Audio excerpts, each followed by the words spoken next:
Sejarah bukan hanya tentang kerajaan besar, perang yang dikenang, atau tokoh yang dituliskan dalam buku pelajaran. Sejarah tumbuh dari tempat kita berpijak, kampung, desa, atau tempat yang kita tinggali hari ini.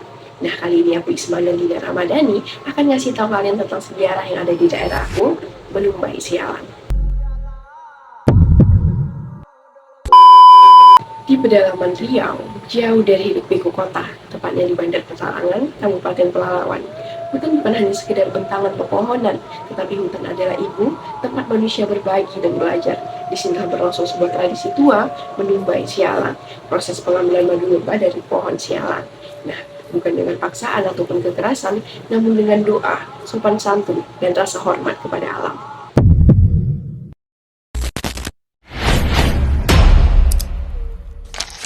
Pohon sialang bukan sekedar pohon tempat lebah bersarang.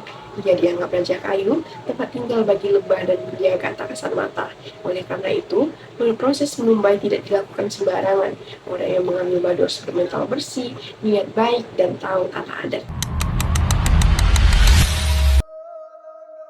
Malam sebelum menumbai, ritual dimulai dari rumah. Seorang juragan tua atau pemimpin berdiri menghadap pintu. Ia menjamkan mata, membayangkan pohon yang akan dipanjatnya. Jika dalam bayangannya ada halangan atau firasat buruk, maka perjalanan akan ditunda. Karena mereka percaya, keselamatan akan selalu mendahului rezeki. Ada pula nih, mantra yang perlu dilakukan sebelum persiapan memanjat pohon. Bunyinya itu seperti bat mengembat ate gedung, bat main di ate tanggo. Kalau ia sialang ini lingkaran kedung dan nago, tetaplah jua di bani kayu. Nah, mantra ini diucapkan sebagai permohonan izin kepada penjaga pohon bahwa manusia datang untuk meminta, bukan mengambil. Dan permohonan izin ini juga agar menjaga pohon tidak mengganggu selama proses memanjat. Kali ini kita masuk ke dalam proses pendakian. Tanpa tali pengaman ataupun sepatu khusus, juragan memanjat pohon yang tingginya mencapai 20-30 meter hanya menggunakan pasak kayu. Baginya, setiap langkah adalah doa, dan setiap genggaman adalah ketuban hati. Setelah sampai puncak, barulah kita melakukan proses mengipe atau menguak.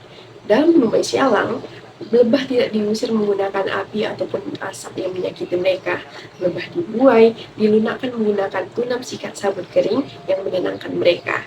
Adapun mantra yang perlu kita ucapkan dalam proses ini, yaitu adalah Pacamano Kalimahipe dari kanan bawa ke kiri.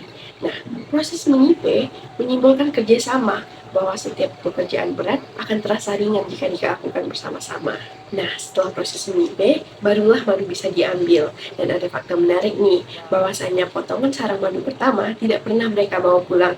Ia dipersembahkan kepada penghuni hutan sebagai bentuk terima kasih. Karena masyarakat percaya, Allah memberi kepada mereka yang tahu cara menghormati. Nah, setelah proses pengambilan madu, ada pula mantra penutup yang perlu diucapkan. Yang bunyinya adalah Tuban sojangan bayi boibo, esok kulam naik balia. Yang artinya, jangan bersedih wahai lebah, besok malam kita berjumpa lagi. Nah, menumbai sialang bukan hanya tentang madu, ia adalah ajaran hidup, kesabaran, tata krama, dan keharmonisan antara manusia dan alam. Selama manusia menjaga alam, alam tidak akan pernah meninggalkan manusia.